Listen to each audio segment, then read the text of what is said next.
Good afternoon, good evening, good whatever time. I am Adventure Argonaut. This is Kamikaze Lassplanes, and we are at war with the Empire.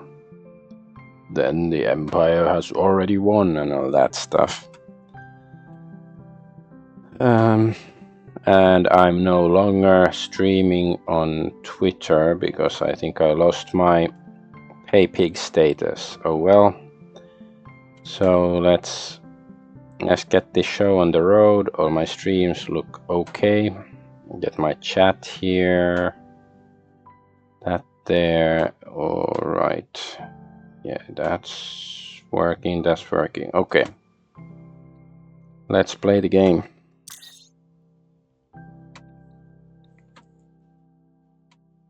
Which one is 404? Yeah, this is a bit later. A few minutes afterwards. After the autosave.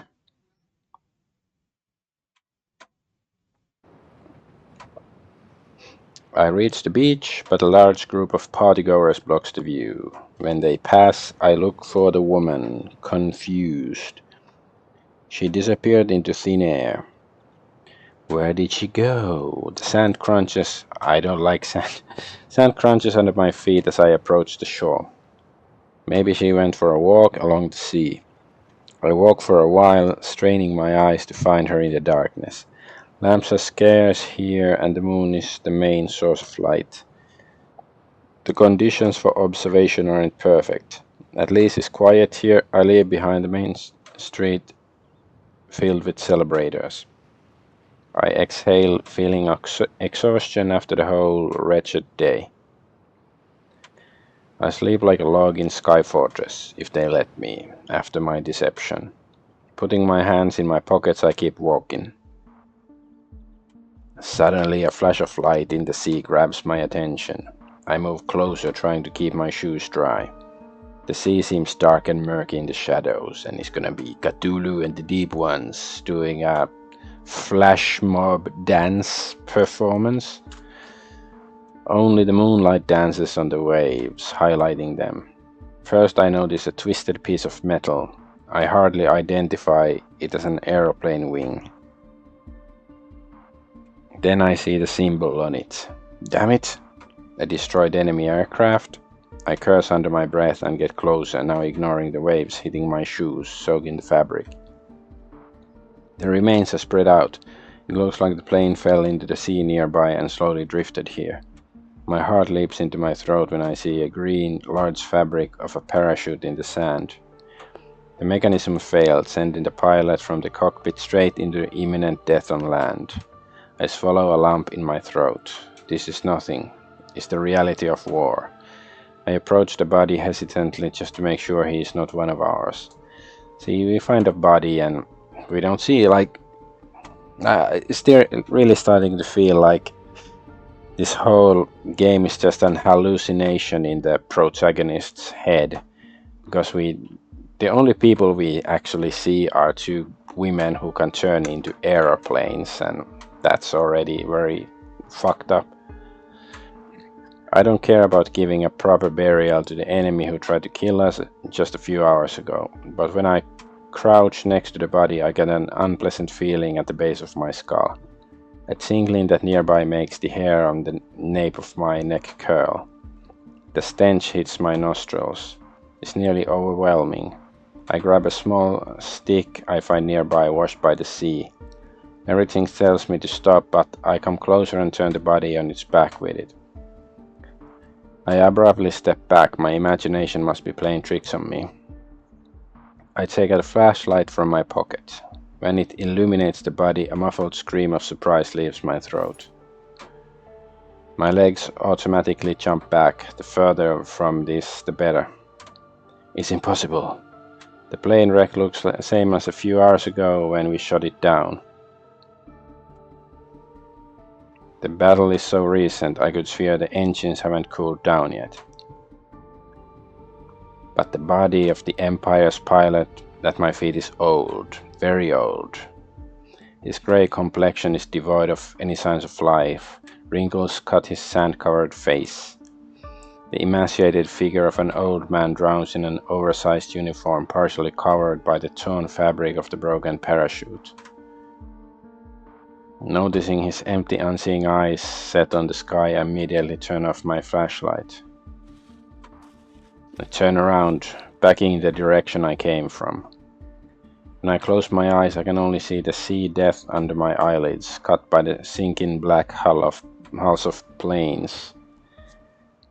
So wait, the body, he was like old or like aged? He'd been dead for a long time? The Snake in the Garden. Chapter 3, that is. 3 days later. Hey, now there's no narrator. Except me, of course. Lunafell had a happy ending, unlike what was waiting for us in Sky Fortress. We returned the same night. Alba was exhausted and I nearly had to drag her out of the house. I didn't want to. I wished she could spend more time with her parents, but I knew what was waiting for us in the base. Or rather, waiting for me. I took the fall. I didn't want her to suffer the consequences of disobeying orders. I had to tell her I needed to rest to get her moving. She was too tired or too kind to question it. Something seemed off about her, although there were no physical signs. I knew it had been hard up in the air, but no visible wounds or bruises showed on her body. Despite that, as soon as we landed in the hangar, she was escorted to the infirmary. I have no clue how Lassplanes actually use the power of the light, but it surely protects them from serious injuries somehow. There's not a single scar on her skin after all. I wouldn't admit it to her, but I felt a slight relief when we parted in the hangar. The first thing I saw once we landed were soldiers waiting for us, waiting for me. My accidental mix-up with the orders wasn't the most intricate and convincing scheme. HQ immediately saw through it. At first their quick reaction surprised me, but then I realized something. Lunefall was ultimately Alba's home. They must have figured it out. Attributing it to a mistake was out of the question. It was intentional disregard for our assignment and unauthorized taking of a Lassplane to a place which was insignificant from a strategic point of view. I had no doubt that my lie had no legs, but part of me hoped they'd see I only did it out of my care for Alba, as if it could grant me extenuating circumstances. The talk I had with the enraged major in a small closed room didn't bode well. I wasn't used to that. Since I joined the army, I never been reprimanded half as severely as now, and I knew it wouldn't be the end of it. It looked like my military career was hanging on by a thread. Evacuation of Lunafell turned out to be a double-edged sword. Yeah, I just thought of something like, this game would actually probably benefit from AI. Like, oh my god, my AI, but it's like, clearly they didn't have much money to hire artists because they basically have so far only 2 characters you can see, but like if they used AI they could have some NPCs to, like, this major we were talking about, like we could see him perhaps and stuff like that to make it feel, less deserted. Like, we see planes and cannons shooting like we're at war, even though we're not in a battle currently, but it's like, it would be really nice to see some people around. Even, the story itself is interesting, but just the emptiness of it all is weird. So double-edged sword, blah blah blah. On one hand, we saved hundreds of villagers from annihilation at the hands of the Empire soldiers. On the other, the news of the attack swept the island like ripples in the water. Panic gripped the people, just as HQ predicted. As soon as a seed of doubt was planted, they lost faith in the Veil's effectiveness. Word is that throngs of people from the coast were heading for the capital in search of refuge. I suspect the fact that we saved Lunefell was overshadowed by us causing panic in the whole country. But I know there was no other way. I spent the whole night and half of the following day in interrogation. The intelligence was very interested in our meeting with Alba's parents, which I couldn't hide even if I wanted. Later, when the village was celebrating our victory, Alba kept chirping about it, and everybody from the patrol unit had already heard about the stew her mother cooked. Whenever they mentioned that topic, my curiosity got the best of me, and despite fear, I tried to probe for information about Alba's training, her hometown, why they didn't assign us to Lunafell in the first place. The only suspect I didn't dare to raise was the Tross's allegedly dead daughter. I didn't know if HQ knew about that, and I preferred not to reveal it just in case. The conversation with Joseph in the village gave me the impression that the couple was kept in dark about their daughter, secretly taken to the Lassplane base for training. I didn't know why, but I wasn't foolish enough to ask the people looking for a reason to throw me out. I know you just accused me of treason, sir. But maybe, just maybe, I could get the details of the super confidential government project to which we owe the amazing Lassplanes in our army. Hey, Lassplanes is misspelled. I promise I won't sell the intel, and I'm not the Empire spy, sir. Yeah, that would go nicely. Common sense told me to stay quiet. I wasn't allowed to leave or talk to anyone about this, which was stupid. News traveled fast in Sky Fortress. I'm sure everyone already knows about our rogue operation, but HQ didn't want the news to get out of the base. Probably didn't look too good. I wasn't paying much attention. I have no interest in PR.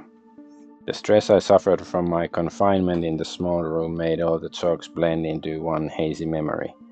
And when I expected a verdict, capital punishment, or discharge, I got a deferral. I was suspended until the resolution of my case in military court. As much as I tried to stay positive, I quickly noticed the rage of people questioning me turn into dispassion, cold calculation. Anger meant they cared, that there's something to leverage. While the coldness, if I disobeyed once, they had no guarantee it wouldn't happen again. I was a wild card, and the pilots could be replaced, even the best ones. Lassplanes were valuable, not me. The mere thought brought a lump to my throat. Luckily, I didn't have much time to think. The Sky Fortress doesn't accept freeloaders. Everyone in the base must make themselves useful. I wasn't a pilot anymore. For now. I didn't have a Lassplane to fly with anyway. Alba was still recuperating in the infirmary, blissfully unaware of the situation. And so I was given various tasks beneath the dignity of a Royal Air Force officer. I washed the dishes after morning meals in the canteen and prepared ingredients for the quartermaster. But there's the drone who was good at washing dishes, right? In the afternoon I unloaded heavy crests from supply ships shuttling between Sky Fortress and the mainland. Should it be chests? Heavy crests? What sort of crest? I don't know. I spent evenings cleaning rooms according to my schedule. Some officers looked at me with compassion, some with awkwardness. Most of them simply avoided me as I was a pariah, an acquaintance who could put their careers at risk. They passed me in the doorways when I was kneeling next to a bucket of water scrubbing the floors. Truthfully, I didn't mind. Physical labor pulled my thoughts away from dangerous topics, letting me focus on simple duties. Dusting, wiping, washing, hefting. Without a break from morning to evening. Only sometimes did I allow myself to return to the haunting memories from Lunafell. The beautiful village left a disturbing trace in my mind. When I closed my eyes, the darkness had the old face of the soldier I found on the beach. And the girl, I couldn't shake off the feeling I had met her before. I'm sure she was the Lassplane who saved us during the battle. But who was she? Why was she in Lunafell? Was she assigned there with her pilot? If that was the case, why didn't she introduce herself? We are on the same side. Or are we? Dun dun dun. Deep in thought, I'm trying to ignore the not too pretty smell around me. It's a lovely morning. I only know it because I caught a glimpse when I was heading here from the quarters. Today I'm scrubbing toilets. Frustrated, I wring a dirty cloth from excess water. Sometimes physical labor doesn't suit me, sometimes like now I'm furious. It's so goddamn unfair and bizarre at the same time. I throw the dirty rag to the bucket in a fit of aggravation, forgetting it's still filled to the brim. Tar black liquid splashes everywhere, including my clean white shirt. I feel like screaming, which doesn't become an officer of my rank. But a second-rate toilet cleaner, yeah, he can swear at least once. Screw this. Screw all of this. A quiet smack coming from the doorway behind me makes me freeze. The lump returns to my throat and fear fills my heart. I was sure there was nobody here. Ah, it's her. Wow. You kiss your mother with that mouth? Oh, I'm a soldier, damn it. What am I doing? I straighten my back even though I'm still kneeling on the wet, dirty floor. Turning around like a coiled spring, I'm ready to salute the person who caught me acting like an idiot. When I see a familiar figure, my heart skips a beat.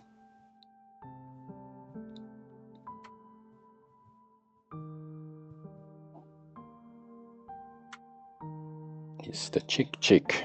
It's her. I can't believe it. Is this a dream? Will she notice if I pinch myself? The girl from Lunefeld Tavern is standing in the doorway of the bathroom I'm cleaning. She is nonchalantly looking down at me, hands folded on her chest.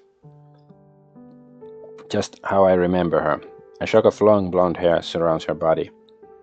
Clear and watchful eyes remind me of a foamy ocean before the storm. She is watching me with keen interest, her lips curled into a slight smirk. Suddenly I realize my position, what I am doing, and what she just heard. My ears turn hot as shame washes over me. I stand up immediately, trying my best to ignore the wet, dirty shirt. Damn it, I'm not even wearing a uniform, just civilian clothes. She makes me look like a slob. I thought no one was here. I bet. I'm sorry you had to hear that. I'm absolutely scandalized. I think I should report it to HQ. No, I'm sorry, I stop mid-sentence, noticing her smirk grows wider. Right, she's choking. At my expense. My heart is about to jump out of my chest. I snort under my breath, relaxing slightly. Whoever she is here in the base. It must mean...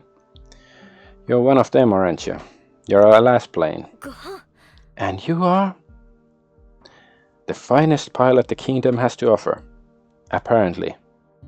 Her gaze falls on my body, a dirty messy shirt and casual sweatpants. It seems like she's struggling to refrain from laughing. Or not trying at all. It hurts my pride a little, but no wonder. I do look like a slob. You're just as I imagined. Haha, very funny. I'm dead serious. Scrubbing toilets must be a very humbling experience. I'm glad to see even the best soldiers don't let the glory go to their heads. Oh, sure, I like scrubbing toilets from time to time to remind myself of my humble beginnings. I sigh as her irony infects me. She seems to be enjoying herself. I often wondered if I'd ever meet her again, but it didn't look like this even in my worst nightmares. She couldn't have found me in a worse position. It makes me only more irritated. I peek at the bucket of water. My hands are burning from scrubbing the tiles with a strong chemical agent for the last 2 hours. Instead of offering to shake hands, I wave at her, immediately realizing how silly it looks. Well, that's not how I imagined our reunion, but it's good to see you. I'm Walter, you probably remember that. We met in a tavern in Lunefell. Hello, Walter. Didn't catch your name? I didn't give you my name. Right. We're both quiet, enveloped in the absurdity of this unusual conversation. I have at least 1,000 questions I want to ask. Who is she? What is she doing here? Was she assigned to Sky Fortress? From what I gathered, she wasn't in Lunefell willingly. And yet she partook in the battle. She saved us when we needed a helping hand. When I look at her now, I see it. Energy lurks in the depths of her gaze, the same energy that sparked through the air when the mysterious airplane arrived. Now I'm sure it was her. So, what should I call you? Powerful Lassplane? Army girl next door? Stranger? Stranger. Short and sweet. I like it. It has a nice ring to it. Seriously? Well, we don't know each other, do we? Seems proper. In fact, I'll call you that as well from now on. But that's... Do you feel sufficiently connected to your humble beginnings now, stranger? 'Cause it's time to go. Go where? Did HQ... Don't worry, HQ is too busy with their silent war to care about you. Let's get outside. I'm suspended. Does the suspension mean you're not allowed to leave the latrine? No, but you don't understand. After what happened in Lunafell, I'm facing court-martial. I don't have your privileges. I can't abandon my work. Oh, yes, your work. I'm sure Sky Fortress will plummet if you clean only 3 out of 4 toilets. I feel pressure. I received a specific order to wash latrines. I finished half of it, and then I should report for a new assignment. On one hand, nobody's watching me closely. I don't think anyone would check the bottom of toilet seats. And the work is degrading. But I shouldn't take risks. All I think about is the upcoming trial. My whole military career. On the other hand, will I ever get a better opportunity to learn something about her? Whatever she wants, it must be important. Important enough to find me in the latrine and take me away from my work. So, you think too much, Walter. Hey, she didn't say stranger. Finish scrubbing your precious toilet later. Literally nobody cares. You are much more useful out in the field than here. This is a silly punishment. Come with me. What should I do? I guess that I'll do a save just in case, and I guess I can finish later. I know she's right, but it doesn't make that any easier. After what I did, HQ is furious at me. They need only an excuse to place me in solitary confinement. But it's not like I'm going out drinking with friends. The Lassplane found me and needs my help. It should be good enough of a reason to take a break. We were taught that taking care of Lassplanes is our duty. Alba is in the infirmary, but it turns out she's not the only one I can help. It's so unusual, meeting another Lassplane, and the one who saved us in Lunafell. I feel she hides many secrets. I can't stop myself from trying to uncover them. Like her name, and her boob size. That's why I grab the bucket and pick it up confidently to pour the dirty water into the toilet. I stuff it into a storage room so that it won't draw the attention of anyone who decides to check how clean the latrine actually is. The girl is watching me calmly. When our eyes meet, she is pleased and a little surprised. Like she didn't expect me to do that. She doesn't say anything, but just turns on her heel and leaves. I follow her without thinking.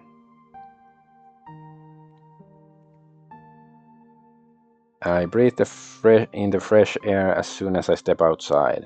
The weather is perfect and it's nearly noon. Just the time for... Actually, for what? So, what do you need me for? Have some patience. Enjoy the sun. Praise the sun. The corridors aren't crowded yet. Most people are still finishing their morning shift or resting before the afternoon one. It's enjoyable indeed, but she didn't get me outside just to bask in the sun, did she? Not to mention how bad I feel in my civilian clothes. Dirty civilian clothes on top of that. Like an outsider in a place I slowly began to call home. Where did you come to Sky Fortress? Recently?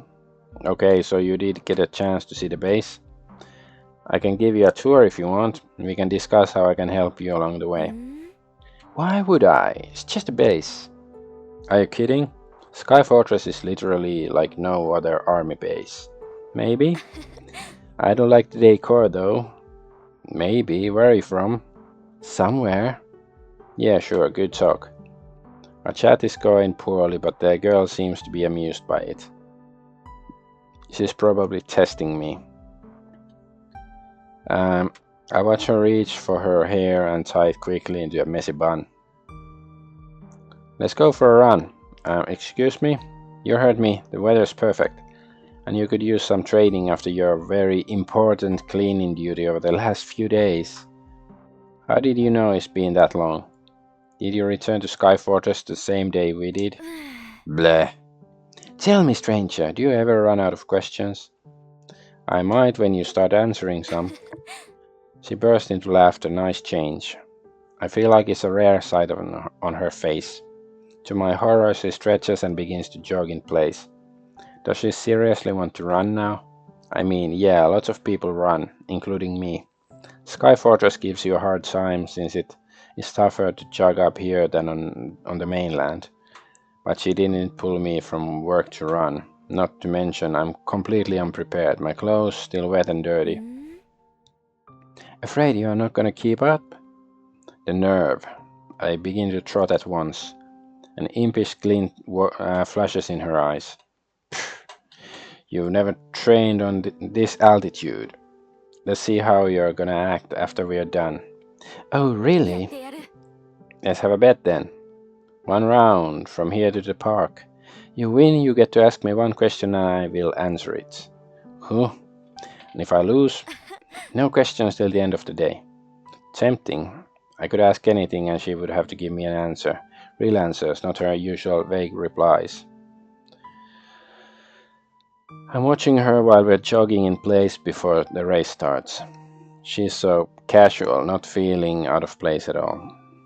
Like she doesn't care for the grandeur of Sky Fortress at all. The opposite of Alba, who could talk about it non-stop for her entire first day.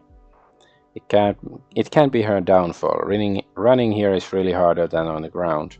Besides, Lassplanes may be invincible as planes, but nobody said they can't be beaten in their human form. Or so I think. You have a deal, let's race. Are we gonna have a mini game? Like some, pressing buttons really quickly kind of mini game? I hope not. You have a deal, miss. Well, part of me hopes not. Prepare to be served a piece of the humble pie. Funny, who talks like that? Winners, that's who. That's lame. Her triumphant smile and satisfaction written all over her face worry me. She seems delighted by my choice. Nodding, she traces an invisible line with her shoe. She positions herself like a professional athlete, leaning forward toward the track. I breathe in, out. 3, 2, 1. Go! My shoes bounce off the ground, not ideal running footwear. To my satisfaction, I'm quickly taking the lead. I race through the corridor, heading for the western side of the base. I know my way around. For the first time, I can almost feel the taste of victory. I have so many questions I want to ask her. Where should I even begin? What's her name? Was she assigned to Lunefell? Where is her pilot? What did she want me to help her with? So many questions going right through the window. The girl passes me so swiftly I can only see a smudge of blonde hair. She's incredibly fast. Was I too distracted by my visions of victory? Did I let her gain the upper hand? Shit. I grit my teeth and use all my body's stamina reserves. Speeding up, I nearly run into a couple of soldiers returning from their morning shift. The girl passes them gracefully like she's floating in the air instead of running. My physical condition is excellent. I work out every day. Well, not recently, but it's impossible the way she's running. I'm trying to keep up and my lungs respond by burning like fire. How far is the blasted park? At some point, I lose sight of stranger's back and the blonde hair. I keep going, fueled purely by fury and panic. That's not fair. She knew I stood no chance. How could a regular pilot win with the Lassplane? She can fly. Obviously, she runs faster than me. Did I take the bait? When I finally reach the finish line, I'm so tired I feel like I'm gonna puke. She's waiting for me, of course, all smiles and happy with the race of her victory. She jumps gleefully when I join her. I won! I won! I won! Pfft, that wasn't fair. How so? You knew you're faster than me. You knew from the beginning. And you thought you could beat me. Should have not taken that bet. You set me up. Oh, and you couldn't resist. Now, no more questions today. Ugh. Fine, I'm too tired to think anyway. I feel like I'm actually going to die. Oh, so dramatic. Let's go. What? But our race is done. And now we can run for fun. For fun? Come on. And there she goes again, just like that, while I'm on my last legs. At least she is not dashing like before. I follow her, angry with myself for agreeing to this stupid bet. I don't know how long we've been running. It feels like an eternity. I don't need to worry about my shoes for not being fit for sport, as I stop feeling my feet at some point. The stains on my shirt don't bother me anymore. My clothes are soaked in sweat. It's past noon. The sun climbs high in the sky, bathing Sky Fortress in hellish temperatures. My throat is so dry I could drink a bucket of dirty water if I had it at hand. The morning shift is over. When we pass the quarters, we run up on a crowd of surprised soldiers. They watch us jogging. There's something unpleasant in their gaze. When the last plane gets closer, they readily jump out of the way, eyeing her suspiciously. She doesn't need to say anything or push through, and she doesn't mind. It's like I'm the only one who notices their sidelong glances and hears whispers. She's the Hitler plane. I close in on the girl as soon as we reach the canteen to ask about that. The corridor is narrow but empty. Hey, did you see that? Is it a question I hear? Oh, come on. You won't answer something that simple? Shouldn't have taken that bet, huh? She speeds up before I can say anything else, or something else. I can only run along. It's dinner time, spreading the aroma of the quartermaster's tasty dishes. Oh, my mouth's watering. I wish I had eaten something in the morning before I went to scrub the hellish toilets. My stomach declares a mutiny. I involuntarily slow down when we pass the kitchen. But this last plane has no interest in food. She rushes me, noticing I'm fighting the sneaky urge to stop and eat something. For a moment I wonder who'd win if she raced Alba. If the finishing line were at the canteen at dinner time, Tross would surely claim victory. I must admit, the exhaustion is somewhat liberating. The run is grueling, any breath could be my last. Never in my life have I felt so disgusting like now, soaking wet. From scrubbing toilets to intense workout, I must look fantastic. But I admit, at some point I stopped thinking about anything other than this diabolical run. For a moment I forgot everything, the detention looming over my head, the court-martial, the cold, scornful looks and never-ending interrogations. When my mind can focus on something else, nothing else but my physical suffering, I actually feel better. I feel good. So good that when we finally stop near the park, I laugh at my pathetic state and trembling legs.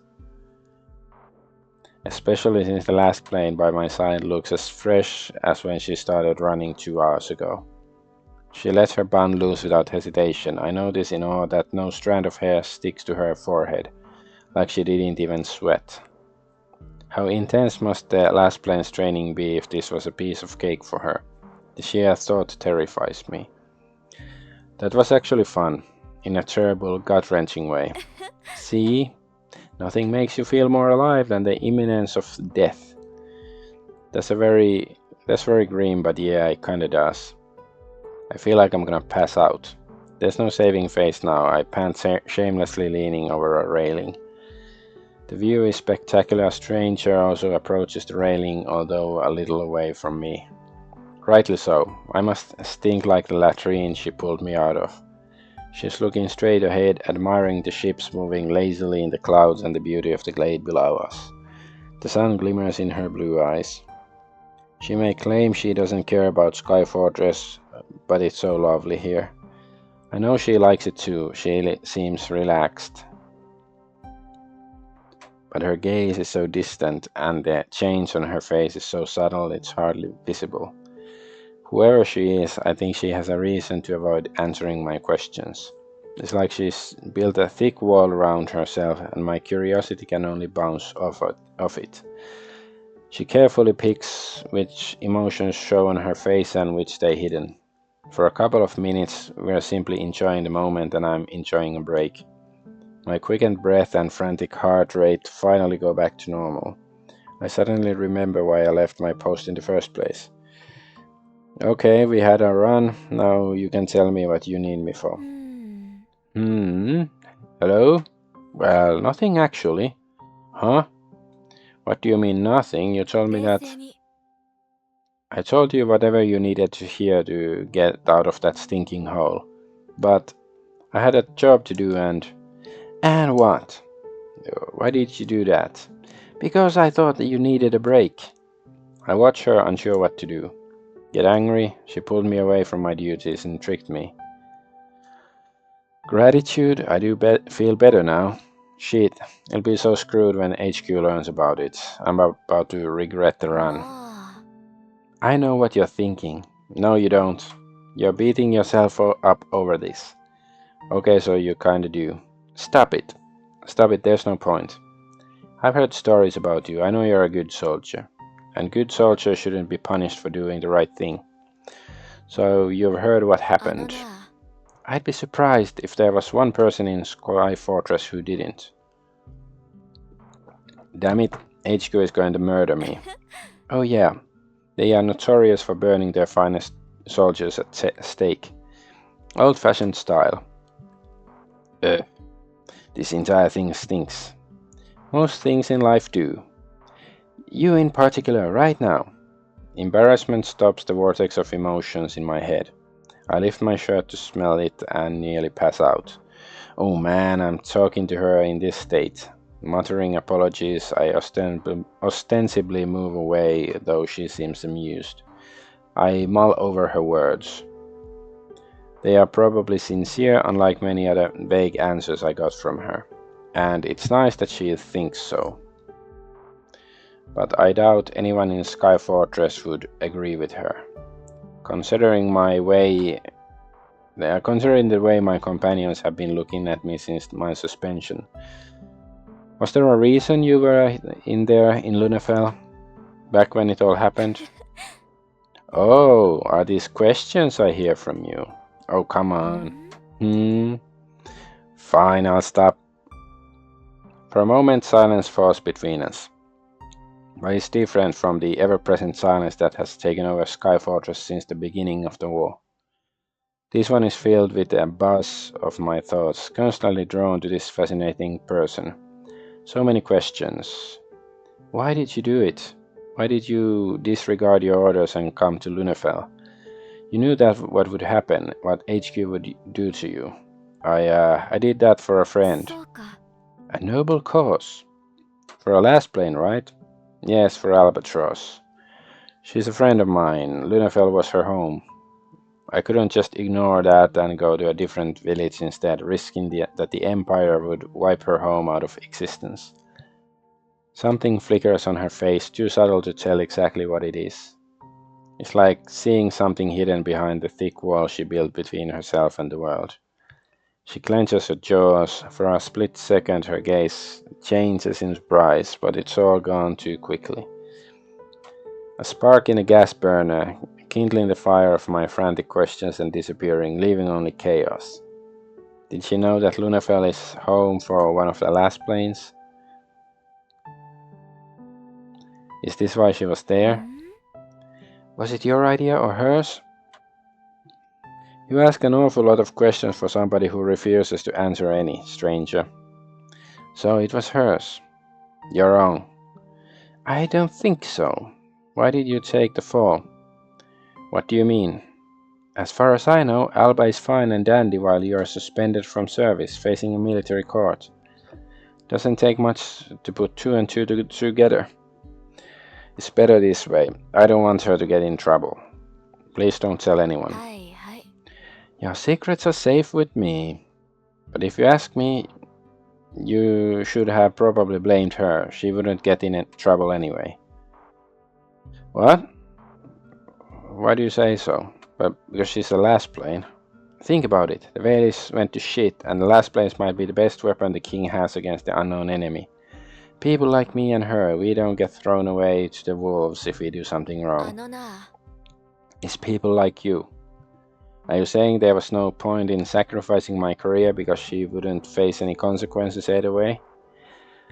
Well, when you put it that way, it does seem a little dumb. But throwing her under the bus wouldn't have looked good for you either, so it's probably better you didn't. Great pep talk. Thanks. Always. Do you regret it? I exhale, feeling the weight of the question on my shoulders.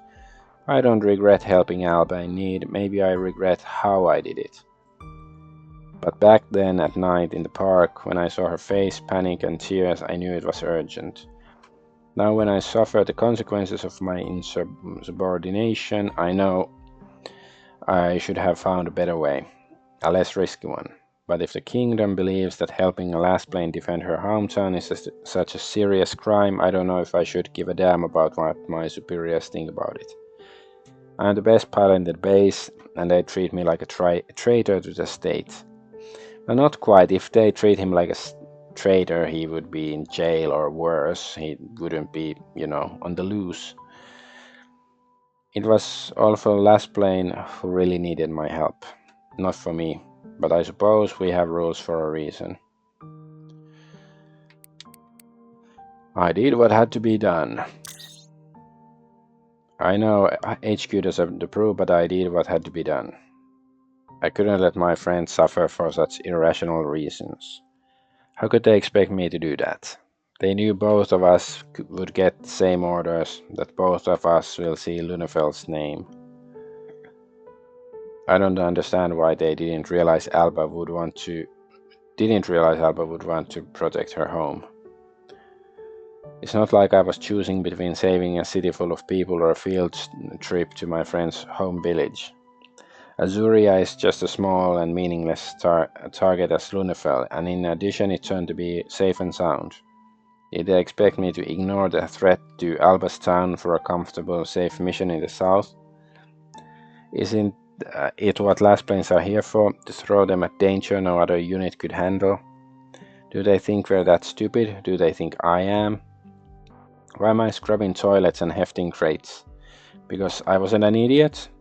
It makes no sense! I swear under my breath, so quiet I hope she didn't hear. I suppressed the wave of emotions that came over my heart. Rage clutches my chest with hot claws, although I was sure it wasn't there. It appears out of nowhere, stifled with guilt and the interrogations in the dark room and scrubbing latrines. Only now do I notice the girl turn to me. She's watching me carefully. Although approval shines in her blue eyes, I can also see a shadow of sadness beneath it. It's so quick, just a flicker of emotion in the sea of indifference. I feel it. I feel in my bones she knows something. It must be connected to Alba's parents, with the story of their allegedly dead child.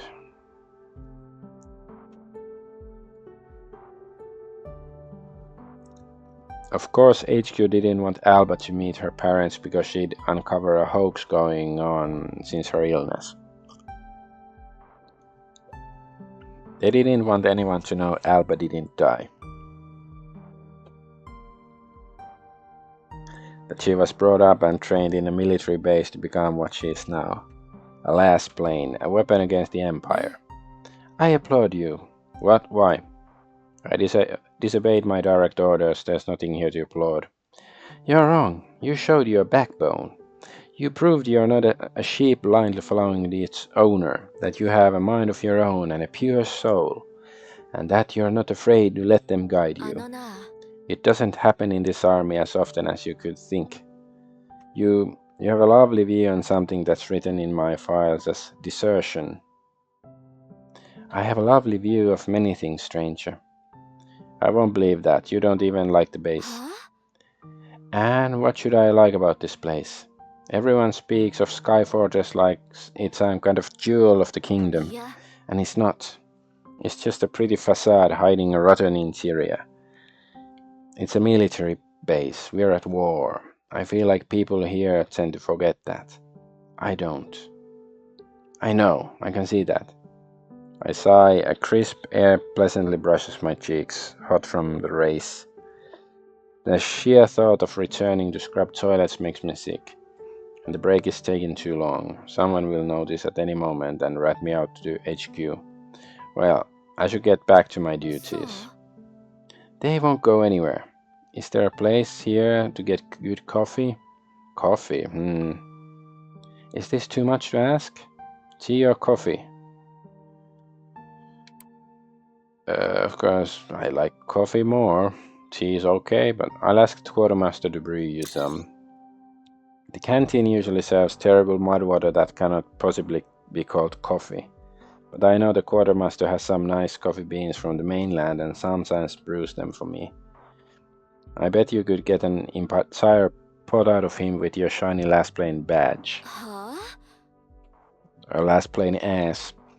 You know we don't have badges, right? That was just a metaphor. It's important to me that you know we don't have badges.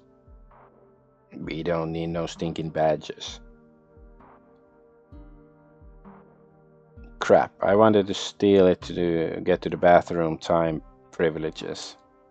Sorry to burst your bubble. Lead the way, alright?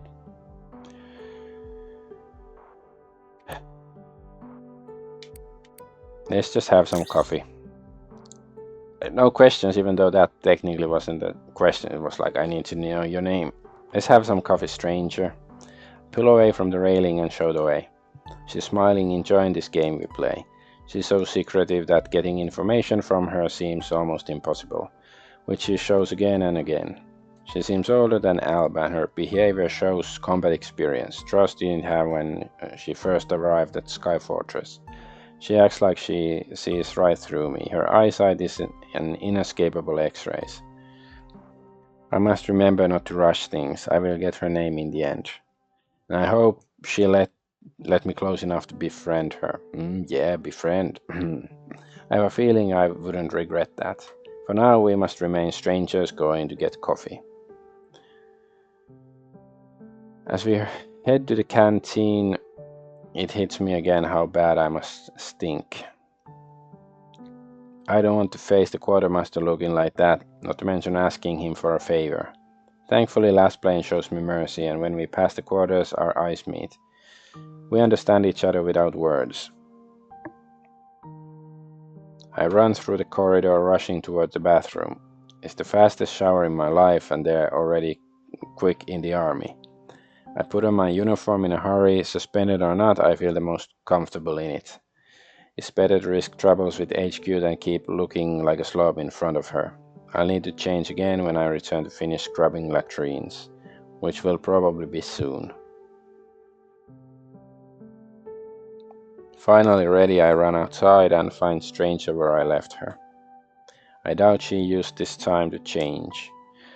Not that she needs to, at least she doesn't look like it. We finally head for the canteen together. It's nearly lunchtime, which makes me realize how long we've been in the park.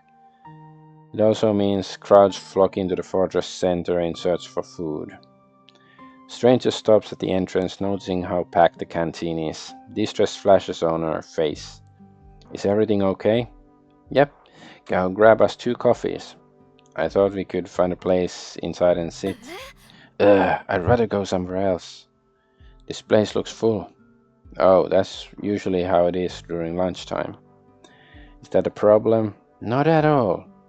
Not at all, but you owe me a tour of the base, right? As far as I remember, you clearly refused. Isn't there any other place where we can sit down and drink coffee in peace? I guess there are some. Great. I'll wait for you outside. I nod hesitantly, stepping inside the canteen. Stranger doesn't seem to be fond of crowds. She stays by the entrance, turning back and looking around. It's not surprising, the stares of the soldiers we passed before were rather unfriendly. Maybe that's why she doesn't want to go inside and make a fuss. I don't mind crowds, even if some of these people treat me like a pariah. I push my way to the quartermaster behind the counter.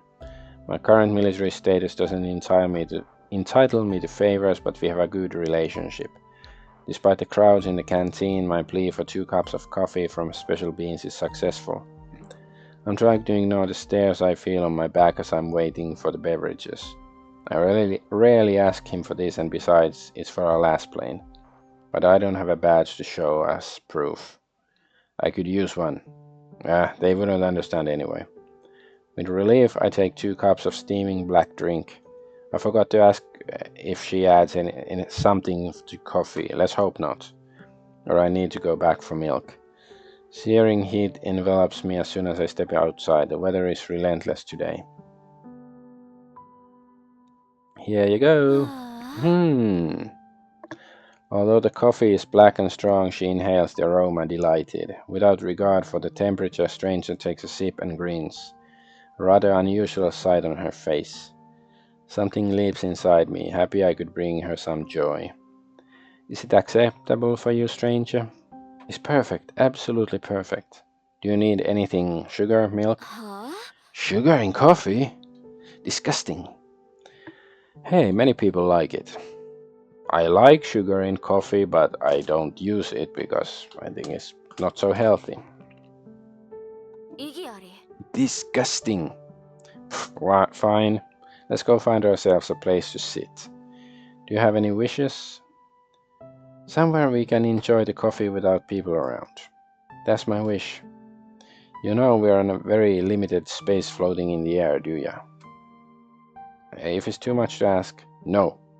I know just a spot, let's go. I don't know the spot at all. As soon as we start walking, I fervently go through options in my head. The bathhouse should be empty, but it's not like we're going to drink coffee there. People from the afternoon shift should have vacated their quarters. Nope, no way. I won't invite her to the quarters. We're wandering around as if heading for the place I haven't come up with yet. We quickly reach Skyfortress borders where the hangars are. When my eyes fall on battle stations, I devise a daring plan. Of course! Some hangars are empty now. The view is quite pretty too. Sounds good. It's not too elegant. Oh then, I don't know if I can accept it. How many stars does this venue have? How many stars? I'm so witty, such a charmer. With us inside, it's a 5-star location. I think it has great potential. Do you see the boxes all over the place? What an innovative approach to seating. Chairs are out of fashion. Oh, I love unconventional solutions. With us inside, it's a 5-star location at least. You're right, the legendary Lassplane toilet cleaner. Hey, such a reputation will get us the best table. The laughter rings in the air when we walk toward the hangar. It's a very ridiculous day, but I admit I begin to like it. I'm not sure I follow, I don't even know who she is, but I enjoy her company and it seems she enjoys mine. Contrary to my expectations, it's not that easy to find an empty hangar. We reach the far end of the base where the large units are stationed. Even the corridors are empty here. It's a bit weird, there should be more engineers here. I don't complain though, we finally found a place to sit down. We pick one of the largest hangars containing a massive vessel. The armed cargo ship takes almost all of the free space. I watch it in awe. A stranger passes me at the entrance, uninterested. I don't know if she likes anything other than running and coffee. I follow her towards the exit. The blue sky fills a large open gate in the distance. The cool, pleasant wind blows inside. The hangar shields us from the sun, making today's temperature quite bearable. When we reach the edge, the sky is all I can see. I look around with hesitation in search of something we could sit on.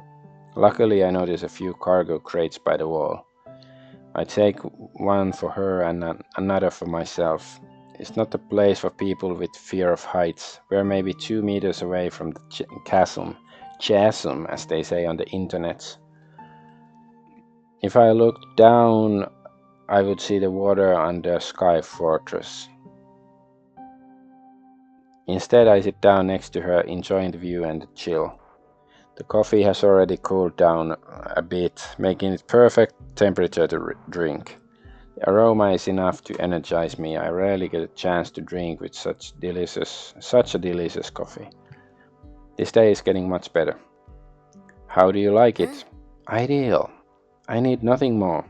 Watching her sipping her coffee, I'm not sure if she means the hangar or the beverage. But that's not important. The smile on her lips makes my heart jump. It doesn't seem natural for her, which makes me even happier. Her every smile is a victory. Tell me something about yourself. Trying your luck again, stranger? Doesn't have to be personal. How can something about myself not be personal? Well, I know you like coffee and you don't like people. Very observant.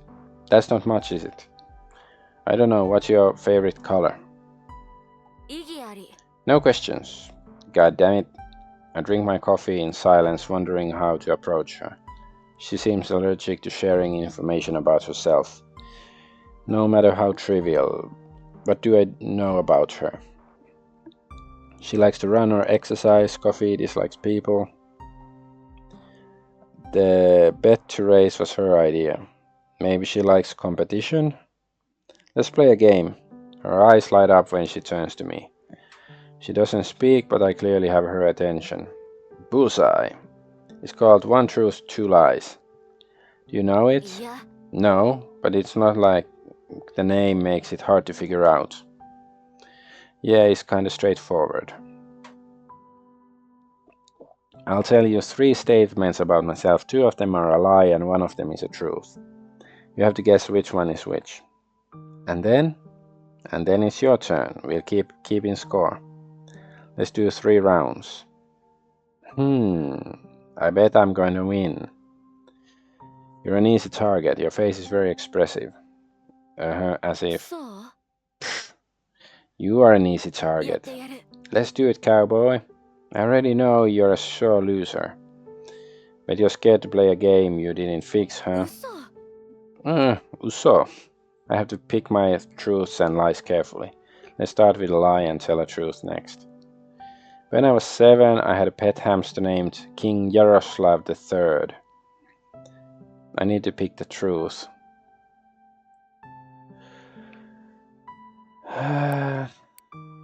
So, which one is the... Well, this is... I don't know. I almost got expelled from the academy during my first year. I hate exercise and running with a burning passion. Which one is the truth? That hamster is an obvious lie. Who names their pet like that? Not even you can come up with such a name. What do you mean, not even I? So that brings up 2 things. I think you like exercise. You wanted to race me because you thought you'd win. The best pilot in the kingdom almost got expelled. What a shame to the Royal Air Force. It almost makes me like you even more, stranger. Even more? Choices. I don't think you hate exercise that much, frankly. I think it's the lie. Haha. I won. Only the first round. I told you you're easy to read. But I don't think it's bad. You begin to interest me, stranger. I never expected that from you. Okay, my turn. My first pilot was a female officer named Aisha. I love dumplings with meat and vegetables.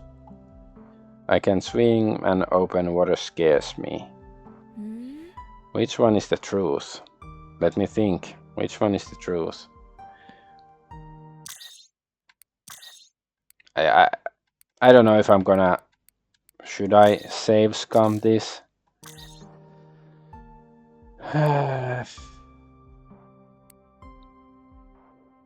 You love dumplings. Wrong. Okay, now I'm gonna save scum.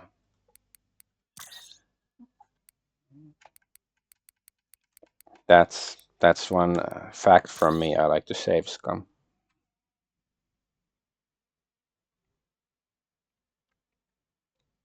So she doesn't like dumplings with meat and vegetables. First pilot was a girl. Damn it! I suck at this. Yeah, I think maybe it's her like second pilot or something. I should have stuck with my intuition.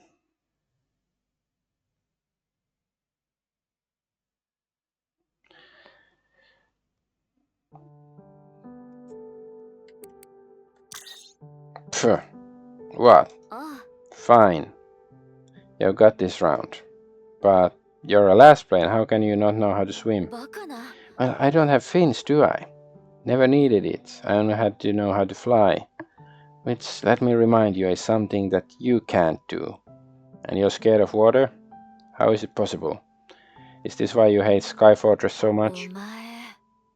If you tell anyone about this, I'll push you from the hangar. We'll see if you're afraid of heights then. I sort of like her. Of heights, no, falls, yes. Nice distinction. It's been an hour already and still no fights. This is really a visual novel game more than an actual, game with gameplay. I value my life. I tread very carefully then. I didn't think she could be intimidated. But when she lifts her cap covering her face, I swear her cheeks are pink. Her truth shatters my worldview. I've always thought Lassplanes are amazing in all possible ways. Unbeatable, invincible. I know Alba has her fears, but I only saw a poster heroine in Stranger. It turns out even poster heroines are afraid of something. I peek at the outside. The light blue sky blends with the dark sea on the horizon. No wonder she hates it here. For her, Sky Fortress must be a closed metal can hanging over something terrifying. On the other hand, she can always fly away, unlike some. My turn again. Let's see. I start with the truth and then tell a lie. I need to pick the truth. Well, this is a truth, right? We're both, I guess. I was born in the slums and I'm glad I got out. I have a tattoo with my mom's name on my back. That's so lame. As a lie, I mean. And I can't ride a bicycle, never had one. おお。 Tough one. I find it hard to believe you can fly a Lassplane while having insufficient motor skills to ride a bike. I'm going to guess this is the lie, for the sake of all Lassplane's peace of mind. うん。 Do you honestly have your mother's name tattooed on your back? I mean, that's pretty cute. I bet your colleagues in the barracks love it. I don't think you have that tattoo. That's a lie. What? How did you know? 本気出すよ。 You'd be surprised how much you can tell about a person based on their beverage choice. How so? Well, people born in poor parts of the capital are used to terrible coffee. So they grow up liking the mud water served in military bases. Tea is a standard beverage for people living in the good life, but luxury for the poor. Besides, those who grew up poor aren't picky. Well, here in Hong Kong, I'm pretty sure tea is cheaper than coffee. I don't know if I agree with that. あは。 It doesn't matter, cause I won. Your turn. Come on. Let me think about it. よし。 Alright. I once lost my whole pay in a game of poker. During my first mission, I almost crashed against rocks. I saved everything I earned to buy a private island one day. Which one is the truth? Which one is the truth? I guess since we already... No, this... Yeah, save game, yes. Since we started, the save's coming, let's just go all the way.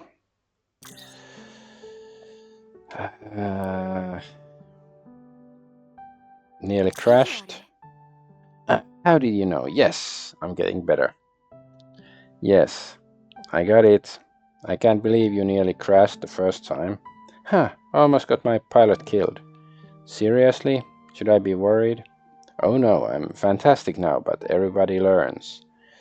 So you're telling me you weren't born perfect? Tough to believe, I know.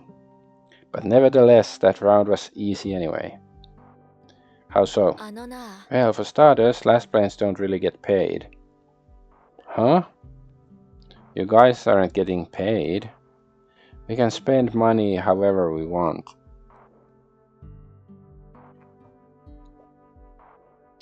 We just call it duty expense and the HQ takes care of that. Ooh, I wanna be a last plane now. And you can get anything you want? As long as it doesn't look too suspicious on the report card, sure. So you don't get paid, but you get to abuse the system. Isn't the service to the kingdom glorious? Yes. Alright, final round. Boom. Okay, finally we get to fight, I guess.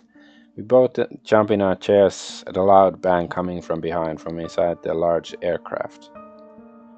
Coffee spills on my pants, and I curse under my breath, trying to wipe it off with my hand. Again, he's soiling his clothes. As if I could help. As if it could help. Good thing it wasn't hot, but my new, freshly washed uniform. Do I always have to look like a slob with her? Is it my destiny now? Luckily she didn't notice it yet. She immediately turned to look at the source of the bang. I could swear I heard some quiet mumbling. I thought we were alone here, but it turns our game is over. Frustrated, I put the cup on the ground and wiped the stain from my thigh. Boom. What the? Another bang cut through the silence, then howling. Terrifying wail echoes in the closed troop shit. Sheep, not shit. Straight from the worst nightmares. Doesn't end, like a broken siren but with a lower tone. The hairs on the back of my neck curl. It's... What's that noise? I swallow a lump in my throat. These wails are somewhat desperate. They don't resemble the sounds of a human can make, more like a horror story. Reverberating from metal walls, they remind me of lamenting ghost. What tormented soul could be trapped there? Is it haunted? Whatever it is, it can't know we are here. After all, we sneaked past the plane without drawing attention. Stranger glances at me questioningly. Stay here. I say that as if I could ever order her. If she wants to follow me, something tells me she definitely will. Nevertheless, she stays put when I carefully stand up, mindful not to knock over the cup. I slowly move towards the cockpit door, toward the inhuman howling. I have goosebumps, but I don't let her notice my fear. It must be because of the echo. Every sound in a closed metal room is terrifying, and yet, when I get to the stairs, I hesitate before climbing. The wailing is so relentless. It goes on without a break, as if someone actually forgot to turn off a siren. It sounds like the wind to me, like the sound. I take a deep breath and knowing very well that she is watching me, I grab the handle. I yank the door open, ready for the worst. But not for this. A grey shadow appears in the dark corridor, like a blur. As soon as it's released, it jumps at me with a shriek. Meow. Meow. So it's a cat? My heart is about to pop out of my chest. I squeeze my eyes shut and lift my arms for cover, preparing for imminent death. Meow. The blow comes to my chest and it's soft, and it's the wailing without the metallic echo is now normal. Even cute. Oh boy. Is this a meow? The banging sounded something like I was sort of hoping like a terrorist attack or something, so something happens, but I guess not. Huh. You should have seen your face. Shocked, I look away from the cat, which bounces off my chest and gracefully lands on the stairs. Stranger is shaking with laughter. I nearly had a heart attack, and for her is comedy gold. I open my mouth to react when she notices the cat. The thing I was so afraid of I could die from embarrassment. I go check on my son. I'll be right back.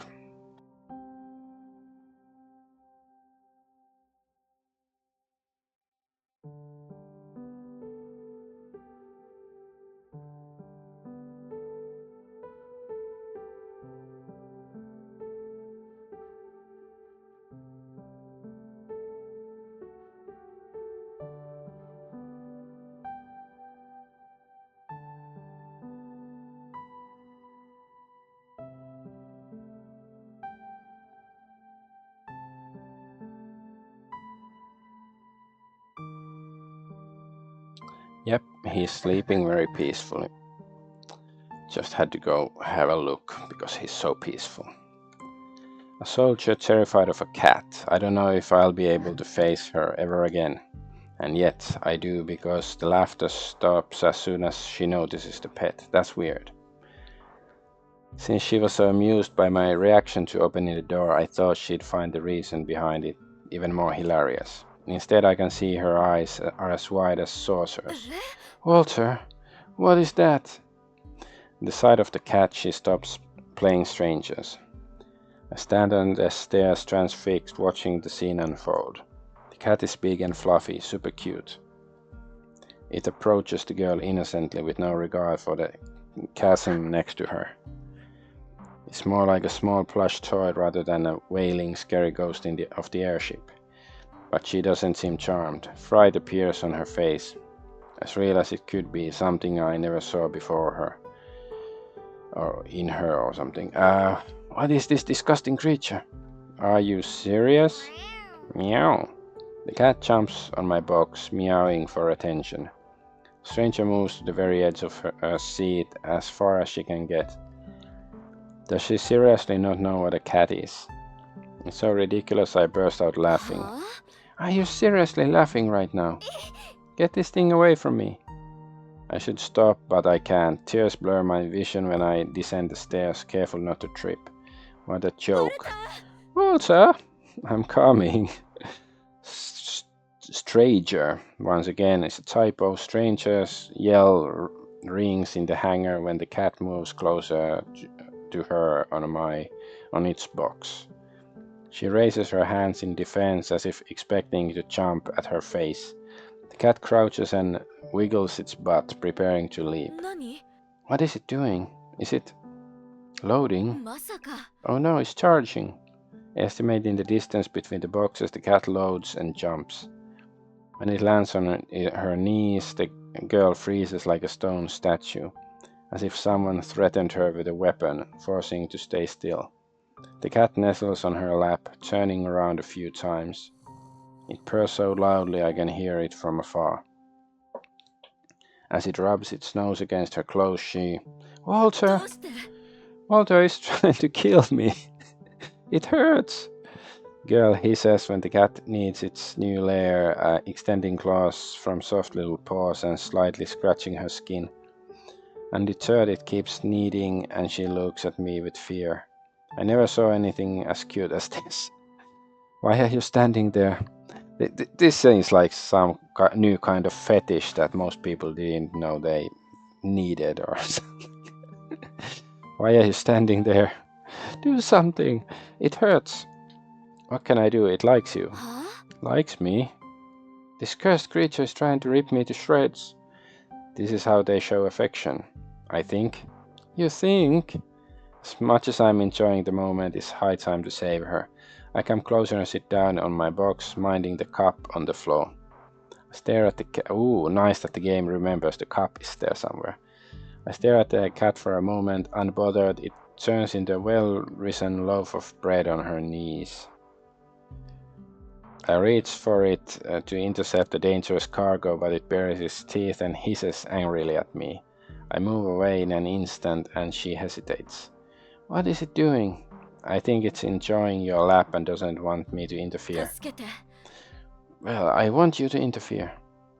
I wonder how the cat got up here. We're so far away from the island, it's crazy. Do you think it has an owner somewhere up here? If... Ouch! The cat changes position, clawing to her legs for support while doing so. If it has an owner, why is it wandering around? What was it doing on the plane? I have no idea. Maybe it dropped something inside, hence the bang. How could something so small make such a loud noise? Well, cats are capable. I grab my cup and finish the coffee in one gulp. The cat calms down when I back off. That's not how I expected our game of truth and lie to end, but alright. I think nothing can surprise me today more than this. あら Should we look for the owner? Well, I suppose we can. Someone here has to know something about this cat. Stranger nods and looks down at the cat loaf on her knees. I think it's weird comparing cat to a loaf of bread? I never heard that before. She holds her breath and attentively slips her hands under its belly to pick it up. Like a sapper disarming a very complicated bomb. I like the analogy. Keeping the cat at arm's length, she looks as if she was holding something extremely dangerous or extremely stinky. The cat looks at me stupefied, displeased that its rest was disturbed. Stranger crouches and carefully puts it on the ground. Meow. The animal meows with complaint and she hesitantly reaches out to it. She clumsily pats its head as if it were a dog. What am I even looking at? よし Alright, let's find the owner. Alright. I don't know if this day could have been any weirder. I collect the cops, expecting the cat to lose interest and go its own way as we head for the exit. Instead, the grey pet immediately follows her to be precise. It sticks to her like glue, scanning the surroundings with interest. When we go past the airship, I think I can hear something again, a conversation. I turn around, glancing over my shoulder. The ship looks empty. It must have been my imagination. I must be going crazy because of this bloody cat. Wait, what? So, a conversation. Are there really ghosts on the ship? Or maybe like a radio or something?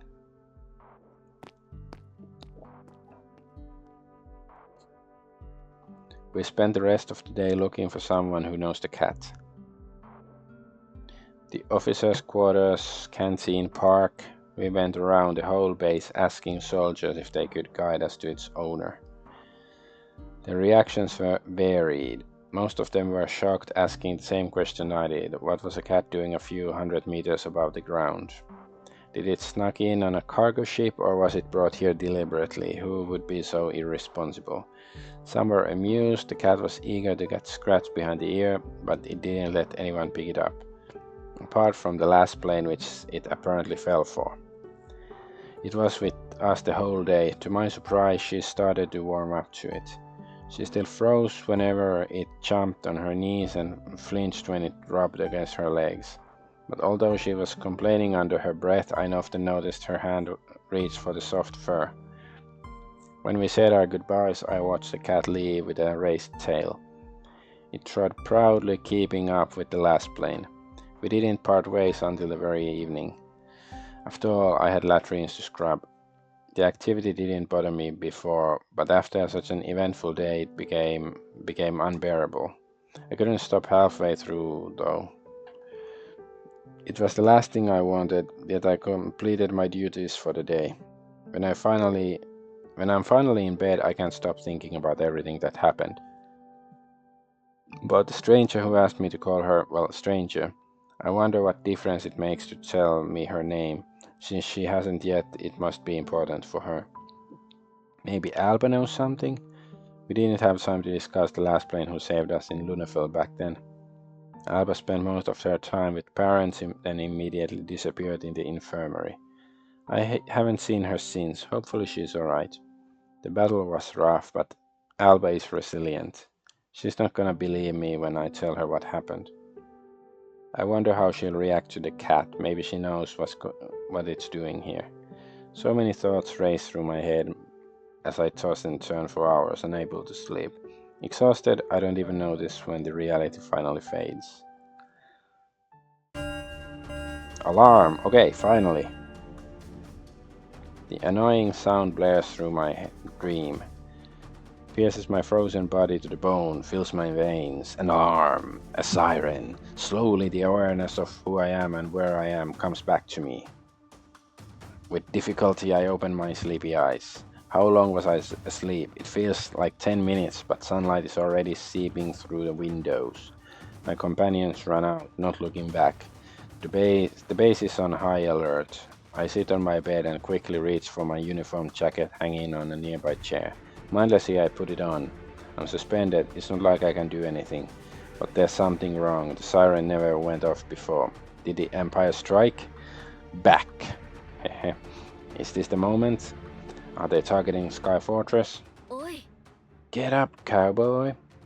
I turn my head, hearing the order, and notice the last plane near my bed. As she gets close, I freeze halfway through buttoning up. I'm not dressed. I'm not ready. Why is she here? Shouldn't she be preparing for takeoff? Alba is in hospital after all. She's the only last plane left who can fight. And she's here, in my quarters. Male quarters. She approaches me as if sitting on my bed, halfway dressed. I don't even want to know what I look like. I woke up literally a minute ago. I quickly run my fingers through my hair as if it could help. It shouldn't happen. She shouldn't be here. For a second, I even forget about the blaring siren in the background. My heart stops beating with her so close, leaning over my bed. With hands on her hips, she's looking at me expectantly. I'm wearing pajama pants and uniform jacket, but under her piercing gaze I feel completely naked. What are you doing here? These are male officers' quarters. Damn, is another last plane after my bed. Again? Desperately buttoning up the rest of my jacket, I suddenly notice the cat at her legs. Apparently it stayed with her the whole night. Ignoring the siren, it jumps on my bedside table and stares at me from above. I swear even the cat looks down on me.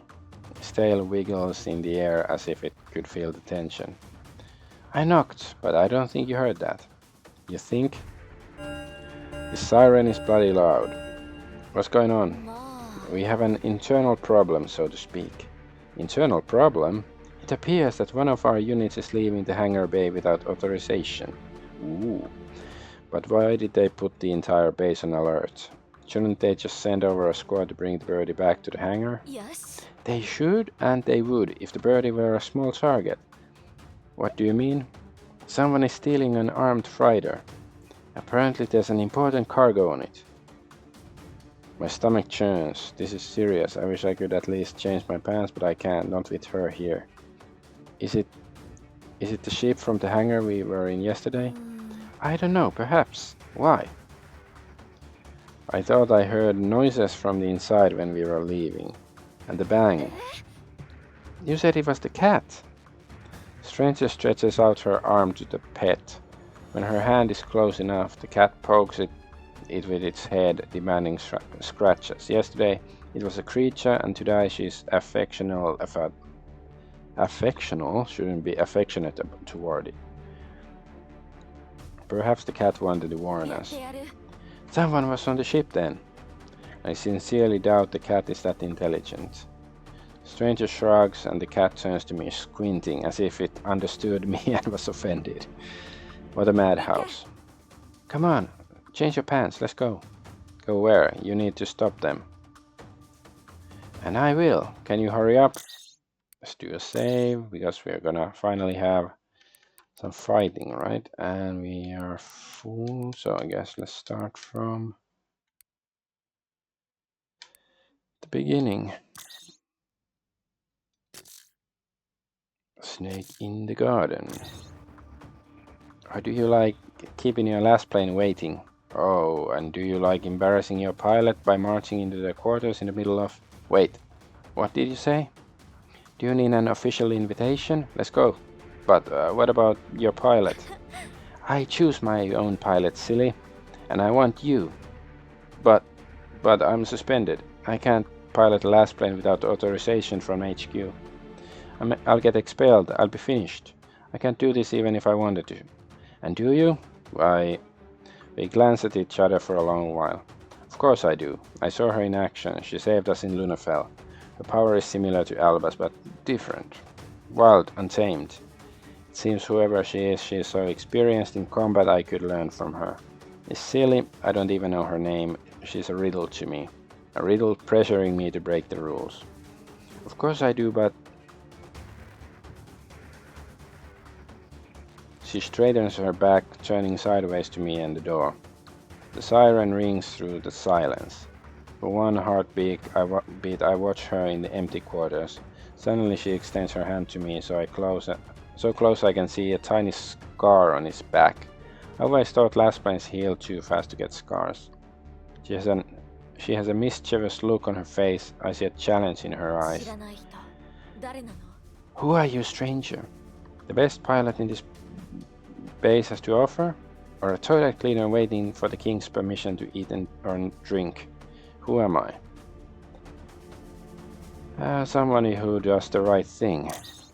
Screw it. I didn't give my life to the army to sit idly in my room. I know I have to act. I must stop the theft and get the ship back. The real enemy of the kingdom is out there, and it's not me. I can stop them. I can do that with her. I take her hand. It's so soft, gentle, so unlike her tough stare and impish smile.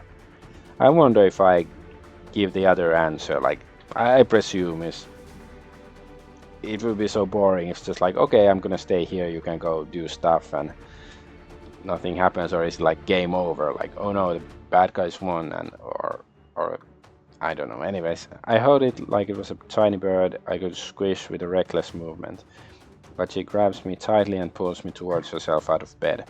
I jump to my legs, surprised, so close.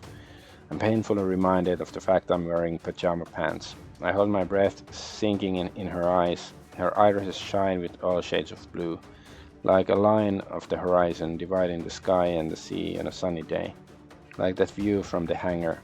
I'm unable to look away. Her next question is a whisper, but I hear it as loud as if she screamed out. Can you handle me? We run for the hangar. Surprisingly, nobody pays attention to us. Stranger is a new Lassplane here after all, and I'm suspended soldier following her to the hangar with rather obvious intentions. On top of that, I'm still wearing pajama pants. Normally there would be a million reasons for us to cause a stir in the whole base, but the situation isn't normal. Stranger tells me what she knows as we run. Saboteurs hid in Sky Fortress, in our house, the largest military base in the kingdom. Traitors lurked in our midst, waiting for the right moment. They loaded the ship with valuables and ran, in my eyes, like cockroaches. The sheer thought makes me sick. What kind of signal will this send to the world? If the enemy can sneak into Sky Fortress and steal one of our planes, what stops them from entering the capital? From murdering the king? I turn to the hangar we usually use with Alba, and she grabs my hand and pulls me in another direction. I can't believe it, but that demonic cat is still following us. We are surrounded by mayhem, people running all over the place, and the creature pays no mind. It sticks to the Lassplane like a dog to its owner. I always thought cats were independent. We storm inside the hangar. Nobody knows about our takeoff, so there's like somebody honking, like a car honking on the street, and it's, you know, I'm pretty high up. In this apartment is still very loud, and it's one thing that I really despise about Hong Kong, that like this honk Kong, like cars like to honk, and I think everybody knows that this driver is unhappy with whatever is happening in the road, but it has to like announce the rest of the fucking city. And I'm afraid it's gonna also alert my son, who is still sleeping, but anyway. I catch my breath watching her step into its center. My heart trembles in anticipation. The girl glances at me over the shoulder as if making sure I'm far enough. Okay, and yeah, my son woke up. I'll be right back.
Somebody else wanted it.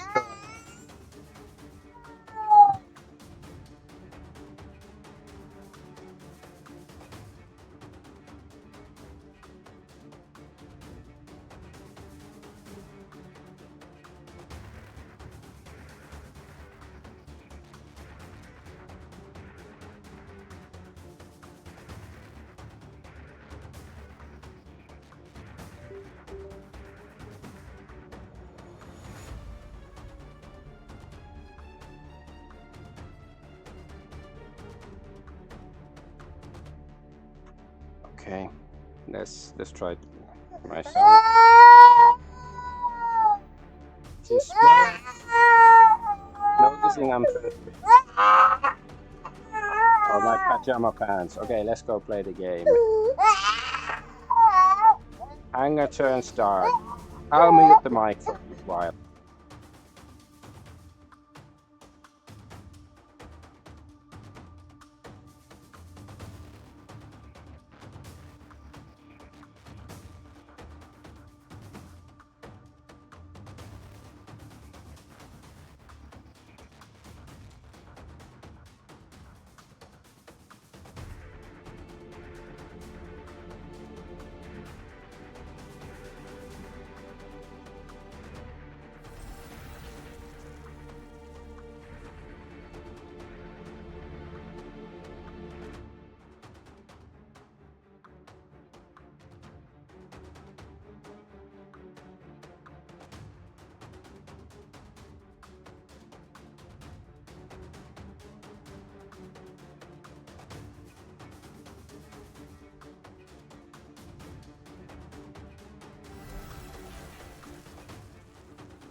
Let's see if I can talk. She's shining like a lovely star. Okay, I guess we're just gonna do the fight.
We leave the hangar in a hurry.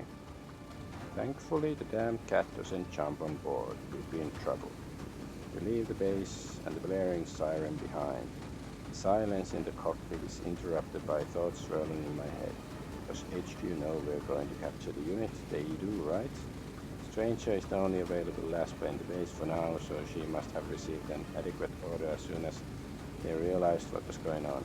But they surely aren't aware who she has chosen as her pilot. I agreed to her crazy proposal. There was no turning back now. Forget military courts. They'll kick me out head first today, even if I'm doing the right thing. The way I'm doing it clashes with the chain of command. My takeoff is nothing but a wing of the Lassplane who dragged me out of base. Somewhere in Sky Fortress there must be a pilot she fought with in Dunefell. So why me? I pushed the thought to the back of my mind, unable to focus on them. You have a mission to complete. I have a mission to complete. And I have to admit, when we are in the air, I feel alive for the first time in a few years. She was right.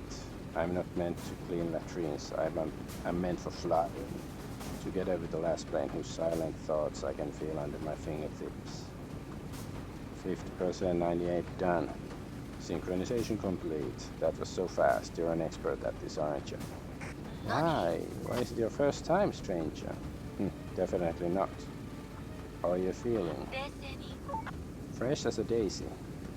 Other units have no chance to catch the ship, but we do.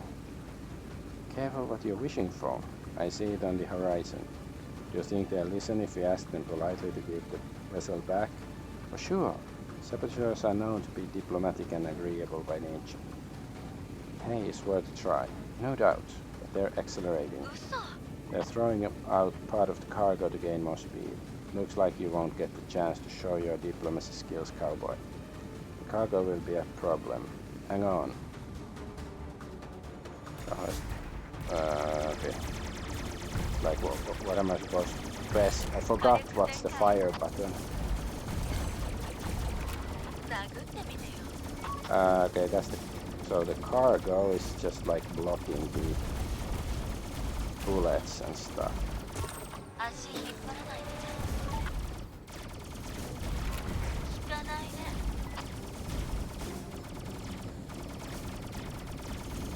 let's take the bomb.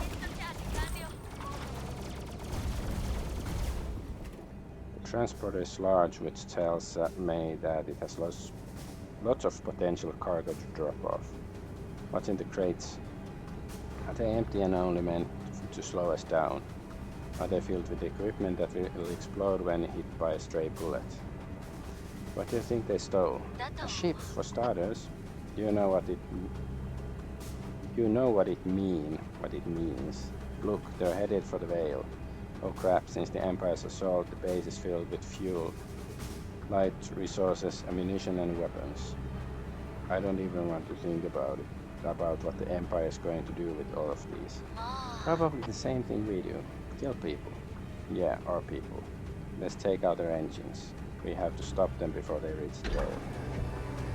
Okay, that's a quick boss battle. Oh no.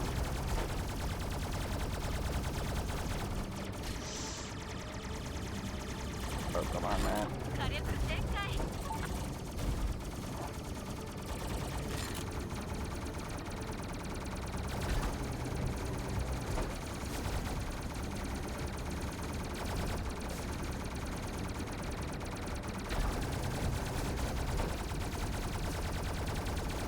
Let's try. Oh, okay.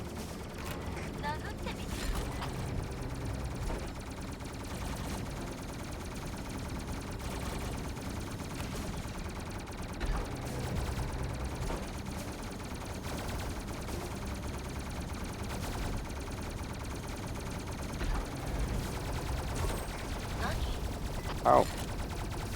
Took damage.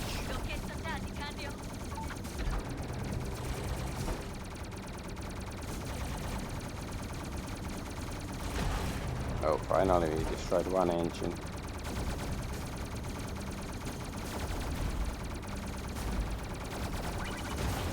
Nice.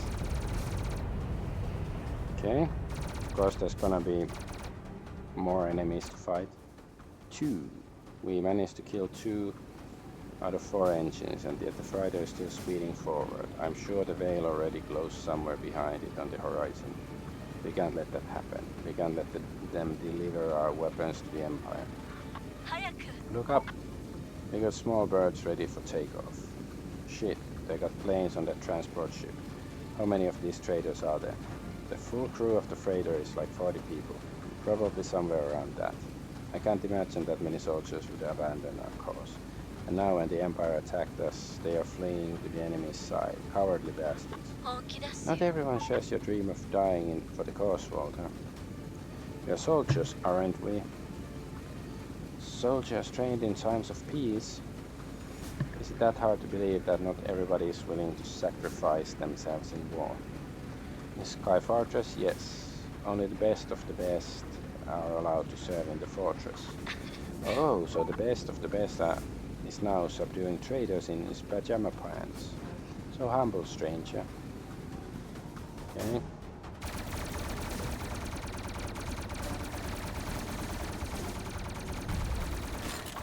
Oh no, we didn't kill the other one. Oh no.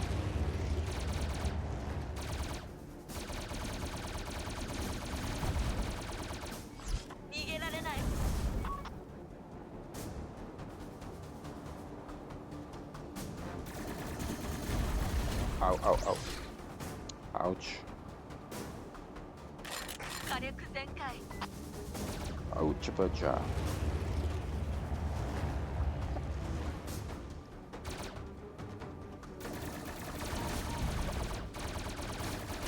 Ow, ow, ow.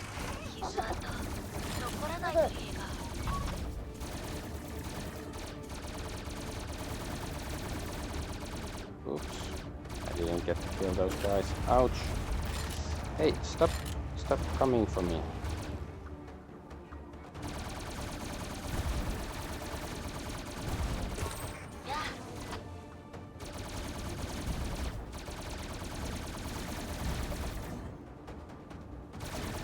Oh no, bullets. Damn it.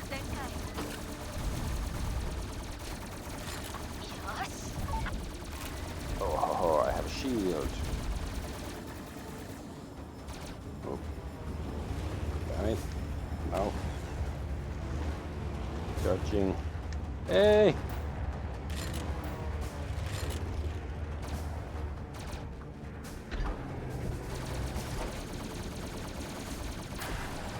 Let's use this now.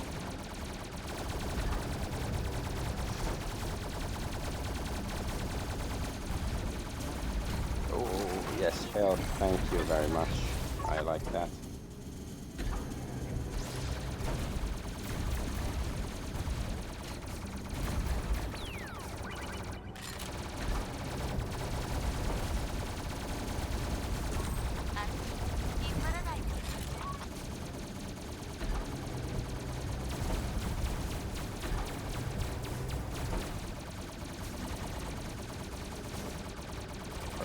Ooh, dodge them all.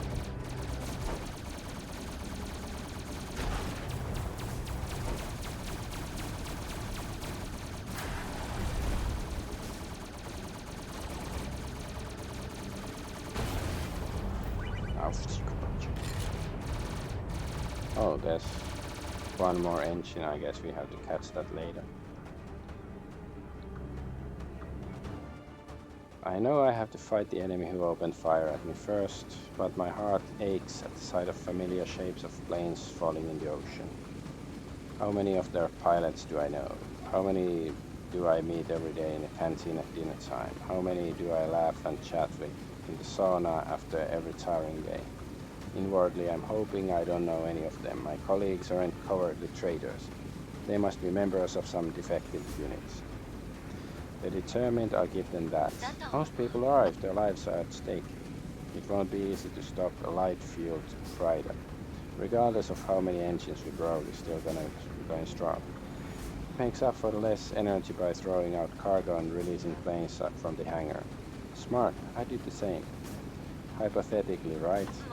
You're asking if I'd hijack a kingdom vessel and go behind the veil. Perhaps. Maybe that's what I'm doing right now. Risking my life to steal you as my precious cargo, stranger.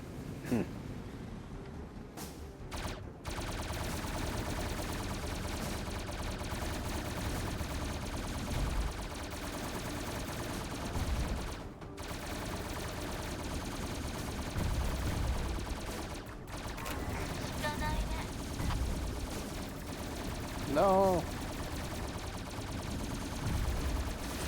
Ahaha.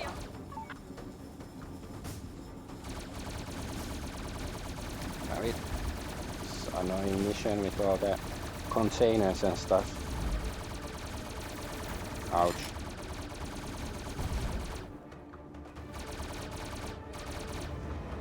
Oh, dodge, dodge.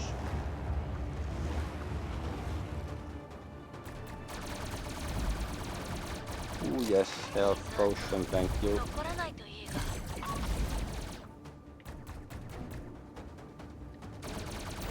Ow, ow, ow.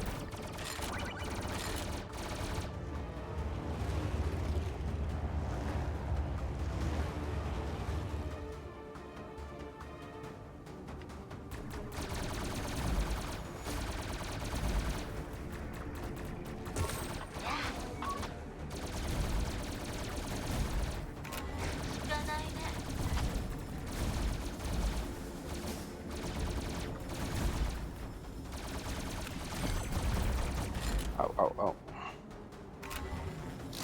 傷一つもないね。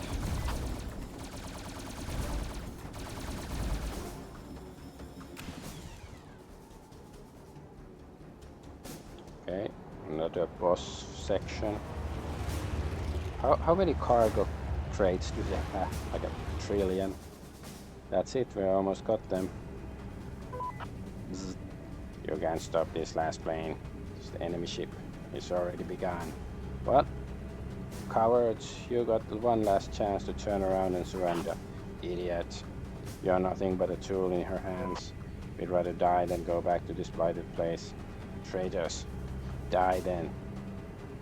It's over, the diplomacy died on the vine. We gave them a chance, yet they are still rushing for the veil. I can already see its glow on the horizon. Just a moment before they leave our territory. I can't let that happen. Fury rages in my heart as I grab the trigger. But nothing happens.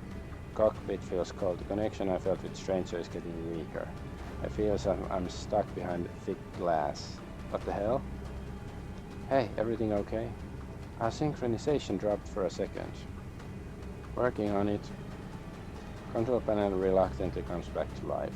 Through the glass I can see the freighter we're pursuing hatched for the last resort, the backup drive. It's too little to reach the Empire's territory, but enough to keep them from going to the Veil. Have you seen this? Who puts a backup engine in a place like this?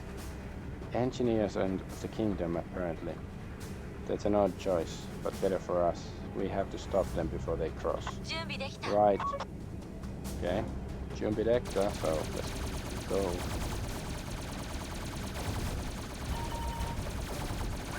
早く。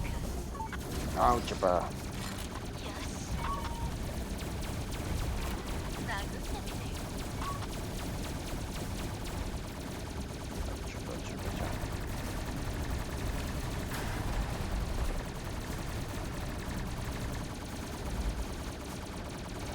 早く。ロケットチャージ完了。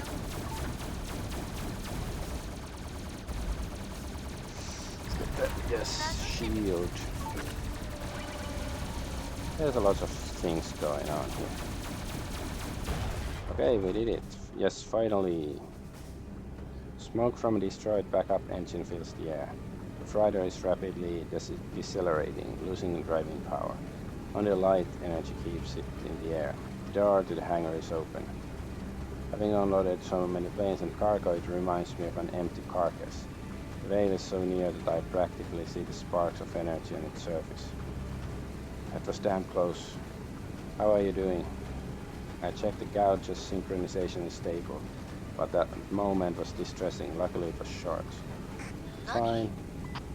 I signal Sky Fortress to take Birdie back to the base and clean up all that blasted cargo.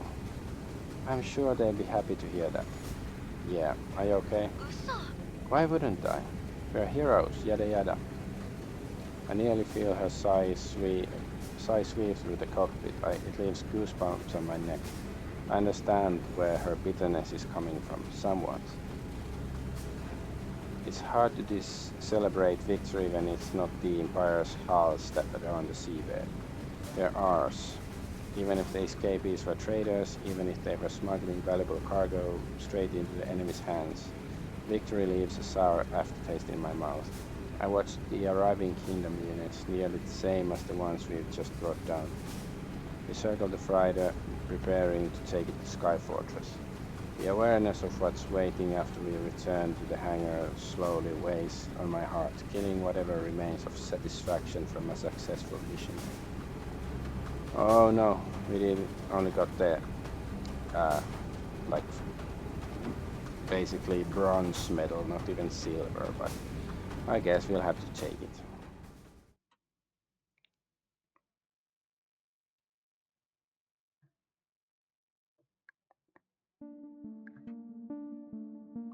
Intercepting the disabled freighter was just a matter of time. As soon as the vessel fell back into the hands of loyal Kingdom soldiers, they handled the arduous process of returning to the Sky Fortress. In the meantime, we were tasked with escorting the unit. I accepted the task with gratitude. I was well aware of what was waiting for me when we returned to the hangar. Who knows, this one extra hour in the air may be my last. We accompanied the freighter on its way back to the base. The shorter the distance to Sky Fortress, the tighter the claws clutching my heart. The trader's return, and mine. An insubordinate soldier waiting martial court. I did my best not to compare my fate to what was waiting for the deserters we were escorting. They are returning in shackles, perhaps standing against the wall guarded by armed soldiers right now. They stole a unit full of supplies and rushed for the Vale like cowards. I'm returning piloting to Lassplane. My crime is violating my parole, taking a Lassplane to the battlefield without approval from HQ. Again. Will HQ see the difference between me and them? Am I needlessly clinging to hope they will show me leniency? Again? Bzz. I swear under my breath when we received another command through the radio. Both we and the freighter are directed to the same hangar. My chances to sneak into the quarters unnoticed burst like a bubble. Will they escort me to prison together with the others? Will everyone in Sky Fortress see me through the same lens as deserters that ran for the Empire? That's too much. I don't know if I can handle it. I'm praying they'll take me separately, as far from them as possible. As we fly into the hangar, my hands begin to sweat, and the stupid pajama pants on top of that. The stranger transforms in a snap. A blinding glow floods the crowded room. She was silent during our escort mission. She didn't have anything to say after we stopped the rogue freighter. Perhaps fighting against our own left a bigger mark on her morality than I thought. The hangar is packed. The people gathered here are a grey mass of decorated officers in uniforms. Some of them are holding weapons ready to welcome the fugitives. Most of them ignore us. They are looking high above our heads, eyes fixed on what's following us inside. The enormous body of the freighter slips onto the landing site, operating on just one hastily fixed engine. The dark juggernaut towers over all of us. I'm amazed we managed to stop it at all. We prevented it from crossing the Vale, but it was a close call. The vessel settles on a flight line, and only then does the crowd move. The officers shout orders. The others follow them, rushing to the ship's door. To my surprise, even the blonde stands still, watching the large unit. I expected her to elbow her way to the exit already. She had nothing to say back then in the air, so I don't know why she would now. I look around anxiously. Nobody seems to pay attention to me in the racket. There's no doubt I won't leave the hangar as a free man, but I'm not going to volunteer to get escorted to prison on a leash. Ignoring the mass of people slowly surrounding me, I approach the familiar hull. Now that it's motionless inside the hangar, I study the giant unit with growing interest. It looks the same as the one we found a cat in the day before. Looks like there was a reason for the pet's crazy behavior. It clearly was more effective in smelling traders in our ranks than HQ themselves. But it means the traders had the whole day and night to load the freighter with supplies to full capacity. Who knows how long they were planning this, maybe since the Empire's first strike, since Luna fell? If only I had entered and checked what caught the cat's attention back then. Suddenly the door opens with a bang, and I almost jump, surprised. A foul swear comes from the inside. I notice a familiar face in the doorway. Companion from my quarters, metal shine bright on his chest. but his hands are handcuffs behind his back, eyes apathetic. My heart stops. Someone pushes him forward. The soldiers are leading deserters outside, one after another, onto the flight line. See, it would be nice at this point if the companion had a name and a face, and we'd met, got to know him before, and it would be make a bigger impact of his, betrayal. Hurriedly, carelessly, like pushing cattle from one spot to another. That's the kind of treatment they deserve after taking our supplies, hijacking a ship and rushing to the enemy's side. One of them trips on the steep stairs and falls on his companion. The clamor gets louder. The soldier behind him shows no mercy, planting a blow to his back, as if the punch could force obedience. Like the lack of it caused him to trip. I feel a lump growing in my throat. I know them, not everyone but most.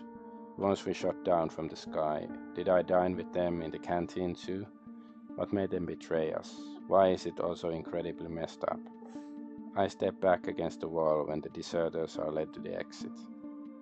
The stranger is still frozen, motionless. She's watching the prisoners, looking at them passing by. She doesn't seem to care about how close they are. I follow her gaze, studying the traitors' faces. Only now do I realize when none of them pays attention to me. They aren't looking in my direction, even though I was guiding the Lassplanes' power. I was the one who pulled the trigger, I was the one flying forward, I was the one who prevented them from escaping, and yet each of them has their eyes fixed on the Lassplane. I freeze, noticing the emotions swirling in their stares. Their faces are contorted with disgust and resentment, eyes sparkling with fury. They look at her with contempt. Some are muttering curses so wild they make my blood boil. My fist clenched subconsciously. She is not the one responsible for their failure. I am. They should be mad at me, just like I'm mad at them. Blasted traitors. When one of them steps forward, a rush of adrenaline floods my body. I move, seeing his murderous intent. But the prisoner's hands are chained. He can't do anything. He glowers at the stranger with disdain and leans to spit at her feet. His audacity stuns me, but only for a short moment. A split second later, I charge forward. You! Yeah? Don't! The stranger's hand grabs my wrist when I pass her, willing to deal with the man myself. Her movement is so bold and decisive I freeze before I think. The spit hit her shoe, but the girl doesn't seem to notice. Eyes devoid of emotion, she shakes her head to tell me to step back. She doesn't want me to intervene. She doesn't want me to protect her. The brief moment for reaction passes. The soldier escorting the prisoner hits his head with a gun in retaliation. He forces him back to the line. The stranger is right. Justice will come for him, indeed for all of them. And it will be much worse than a taste of my right hook that never landed. The Lassplane stares at the prisoners apathetically. I don't know what she's thinking. She built such a thick wall around herself I can't penetrate it. I'd do anything to know her thoughts now. Meow. Ara. Oh, there you are. A loud meow brings me back to reality, and apparently the Lassplane too. I look at the direction of the sound with disbelief. The damned cat. How did it know we were coming to this hangar? We left from another one. Did it smell the Lassplane when we returned? It settles on one of the cargo crates.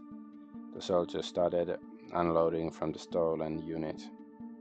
Legs wiggling, it's staring at the Lassplane with anticipation. The cat is ignoring the military rattling around. The soldiers, distraught by its presence, carefully place the crates around it to ensure the pet's safety. Tension in the hangar is so thick that you could cut it with a knife, yet the Lassplane smiles at the pet. She happily moves toward it. And everyone just like the cat.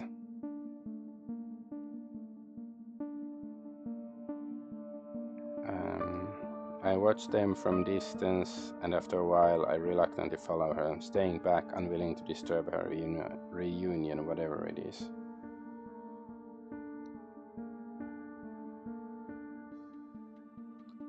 The cat arches its back when the woman reaches for it. With a satisfied meow, it jumps down. Then it walks away, God knows where, stopping every few steps. When it does, it turns away from the last plane and cries at her, as if to get her attention.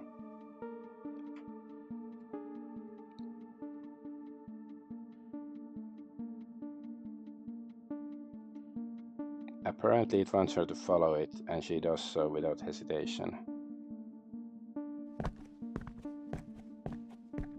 The stranger disappears behind the freighter and I'm left alone. I look around. The deserters are still coming from the ship. I'm trying to count them all, but I quickly lose track in the crowd. Giving up at 20, I look at the cargo instead. I move along the wall to get better view, still trying to stay unnoticed. There's no telling when my freedom is going to end, so I plan to use every minute of it. I peek inside the freighter. Most of the luggage compartment is empty. No wonder they threw so many things at us in the air that I'd be surprised if there was anything left. And yet there is something at the very back. A few dozen boxes are fastened to the floor. They were definitely not supposed to be discarded. Then soldiers are relentlessly taking them outside one by one. They unfasten the belts that carry the cargo and 2 people for each box. Judging from the effort they put into it, the weight is heavy. 2 soldiers outside open the boxes and make notes. They are probably comparing to the list of equipment that disappeared from Sky Fortress in the last 24 hours. I hide my hands in my pockets, feeling the extreme cold of the hangar. Out of curiosity, I approach one of the crates to look inside. What did they take from Sky Fortress and plan to transfer behind the veil? And I'm expecting a light ore, maybe ammo, weapons, or our tech. But as I'm studying the content, I don't see anything of interest. The box is filled with medical supplies. So I guess we are the baddies, probably.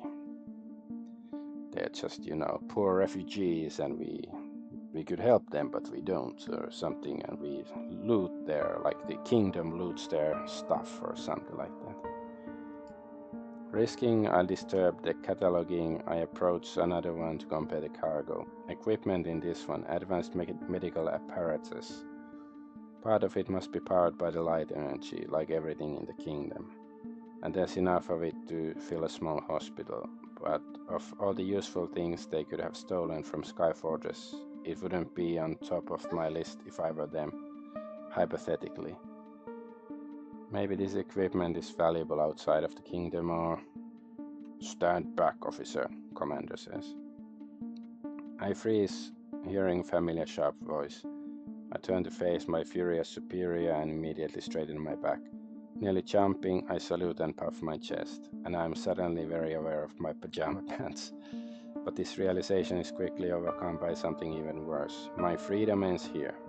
Sir, you thought you could hide from us here? Contrary to logic, I glance sideways to check if the deserters have been escorted from the hangar. I know it's the least important issue right now, but I really don't want to be taken with them. Relief floods me when I don't see anyone left. It's not like that, sir. I was here with the last plane and... Yes, the last plane you took off without authorization. This makes you second time this week, officer. I expected more from you. Do you care for our rules so little? No, sir. It was not my intention to do any harm, sir. My only aim was to retrieve the hijacked unit, sir. You disrespected the orders given to you, and I see that you even disrespecting your military uniform. Tell me, soldier, was it worth it to ruin your future? Was it worth it? I stopped them, didn't I? You say that, but the cargo ship is right here, isn't it? I stopped them from flying through the veil. Is that how you talk to your superior? Sorry, I stopped them, didn't I? Sir, you did. And so could every other pilot in this base. You're not special, Walter. Flying with a last plane doesn't place you above the rules. But, enough talking. Save it for the martial court. You're coming with me. No, he's not. Stranger. I turn my head so fast that something painfully snaps my neck. The stranger emerges from behind the freighter. I was just thinking she left me behind and followed the cats outside, but she came. She's here. I don't know if it's good or bad, I don't want her to see me handcuffed. A month ago I didn't even suspect I'd worry about a second time. Her words don't fully reach me, because to my horror the damned cat is still with her, and she's holding it on her hands. This doesn't go unnoticed by my superior, looking at the cat with disdain. He frowns and loudly clears his throat. This is not the Lassplanes business, Miss Brandenburg. That's a very German name. Step down. Brandenburg? Oh, but it is. I chose him as my pilot. As in Hannah Brandenburg? There are plenty of skilled pilots to choose from in Skyfortress Lassplane. This one is suspended for the time being. I don't care. The first soldier to ever become a Lassplane. Ah, I chose him. Ooh, achievement. New character unlocked. And he is staying with me. Stunned, I look at them as they speak. I don't really understand their words. I'm too shocked to think rationally. I blink a few times, my eyes moving between the Lassplane and my superior. The man is boiling with rage. Fury sparks in his eyes, jaw tightens from tension. It's only his care for his military career that stops him from using strong words. And Hannah is playing with the cat. Smile crosses her face when she's casually offering her fingers to it. The animal shows its claws to catch the escaping prey. The girl doesn't even look at the officer who's about to explode. She looks like she is more interested in the cat than the most important moment of my career, which is only hanging by a thread. Even if you could do that, this pilot already has a Lassplane assigned to him. Oh, I'm sure Tross can share. You cannot. I really don't want to cause any trouble, officer. Yeah? I will abide. Shut it, Walter. I freeze under her intense stare. Her words are sharp, quick like a command, and I instantly obey without thinking. I watch her gaze move back to my superior. It's cold, nearly scornful. I don't care about your rules, officer. This pilot is staying with me. Write a note in my files if you don't like it. Ugh. The man looks at me. It's like a nightmare. Let me assure you both, there will be consequences. Although the officer turns away and heads for the exit, I don't dare to move. I don't understand what just happened. The stranger is Hannah Brandenburg, the first Lassplane. So I guess the Lassplane stuff isn't that old, because unless Lassplanes, live much longer than normal humans and age slower, she's, probably under 30. So, yeah, because I think the veil is was created 100 years ago, so I guess Lassplanes are a much newer thing then. The first Lassplane just told me to shut up and save my military career. What's going on? I raise my hand to stop her when she turns away from me, like she's still more interested in the cat. Stunned, I watch her put the animal on the ground.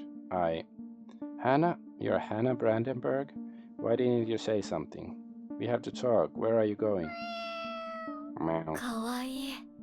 Are you hungry, little demon? Let's go grab some food. Hey. I can't believe she's just walking away, ignoring me like I'm nothing. The cat is content. It purrs as soon as she mentions the food, like it understands human language. Both of them head to the hangar's exit. I rush after them and quickly catch up to the legendary Lassplane. Legendary Lassplane, LL. Thank you for standing up to him. Thank you for all of this, but I have so many questions. She stops so abruptly that I nearly crash at her. I freeze under her judgmental gaze. Her eyes move all over my body, suddenly official unlike before. She pauses at my grey pajama pants. Are you seriously addressing a Lassplane in pajama pants, officer? 失礼な。 How rude. Even though I can hear amusement in her voice, I immediately stop in my tracks. I'm blushing, point taken. I shouldn't be here dressed like a slob. Again, I'm destined to always be a mess when I'm with her. I watch her leave the hangar with the cat, happily navigating between the soldiers' legs. I get dressed, wash myself, pull myself together, and then I'll look for her.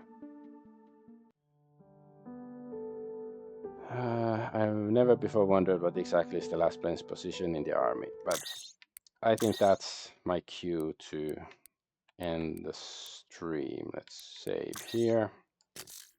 Save, yes.